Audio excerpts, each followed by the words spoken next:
नमस्ते साथीहरू सबैजनालाई मेरो नयाँ मिनी ब्लगमा स्वागत छ। आज चाहिँ हाम्रो श्रीयानको सरस्वती पूजाको दिन फर्स्ट डे अफ स्कुल। हामी चाहिँ श्रीयानलाई लिएर स्कुल पुर्याउन गयौँ है। सरस्वती पूजा चाहिँ हामीले भर्ना गरिसकेको थियौँ। यो चाहिँ अनि दोस्रो दिन हो। अनि हामीले चाहिँ उसलाई स्कुल पुगाउनु उसलाई चाहिँ जाने मन चाहिँ थिएन। मम्मी हामी कहाँ जाँदैछौँ यस्तो झोला बोकेर भनेर उसले कुरा गरिरहेको थियो। अनि मैले चाहिँ हामी स्कुल जाने बेबी भनेर उसको हात समाइरहेको थिएँ र फाइनल्ली हामी स्कुल पुगेँ। अनि उसले चाहिँ मम्मी हामी कहाँ आयौँ भनेर भन्यो। उसले चाहिँ थाहा थिएन नि त, फर्स्ट टाइम हो।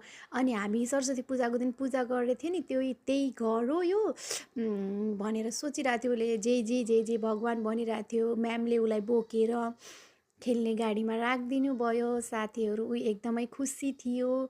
तर हामी आउँदाखेरि चाहिँ ऊ धेरै रोयो, धेरैभन्दा पनि धेरै। साथीहरू thank you for watching my mini blog साथीहरू।